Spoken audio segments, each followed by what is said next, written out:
Mediators have so far failed to bring the Arab countries to the negotiating table.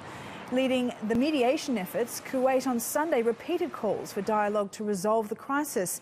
The rift has disrupted travel, separated families, severed commercial links and spurred confusion among banks and businesses.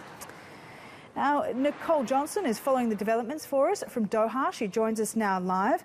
Nicole, let's start with what impact is this blockade starting to have on Qatar?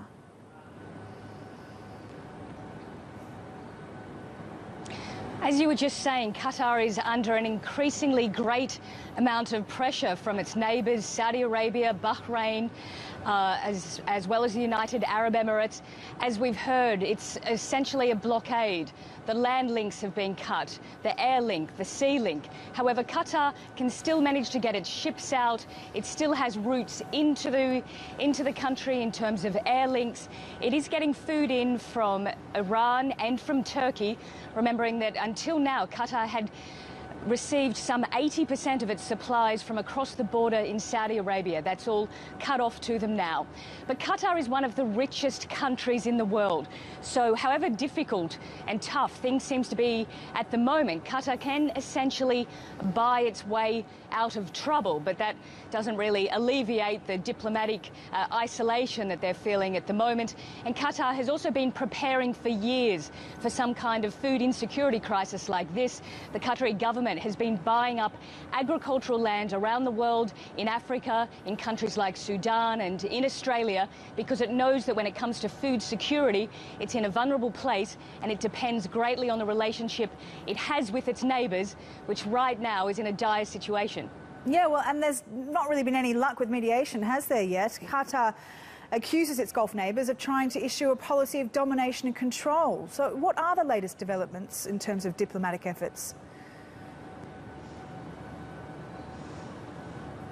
That's right. Qatar does seem to be trying to push back, but the question is, how long can they continue to do that? In the past, when there's been diplomatic tension between Qatar and its Gulf neighbours, eventually Qatar has succumbed. It's expelled members of the Muslim Brotherhood group. For example, it's tried to placate its neighbours. This time it does appear as though, at least for now, Qatar is trying to talk tough, to resist that pressure. But the question is, how long can it really continue to do that? The diplomatic isolation is tough. Yes, they're getting support from Iran and from Turkey, but that is not enough. They need to have their GCC brothers on board. This is the most serious crisis this region has faced for years or potentially decades. So I'm sure the Emiri royal family here will be discussing, what is the next step. Kuwait is trying to carry out mediation. It's not getting very far, and it really seems to be a sort of day-by-day development so far, with no end in sight for a way to resolve this. And Qatar is fairly isolated in terms of its foreign policy. And besides allegations that Qatar supports terrorism, Iran is a really big issue in this. Why does Qatar support Iran when the rest of the GCC is against it?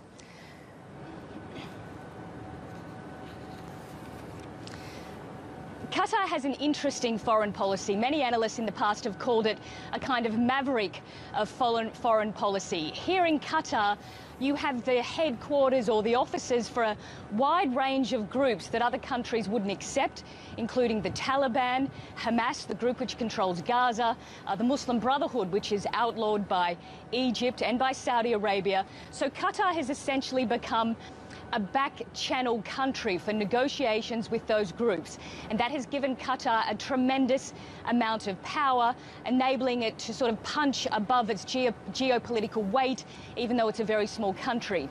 Now, on the issue of Iran, Qatar has had a more balanced approach to its regional relationship with Iran for one very simple reason.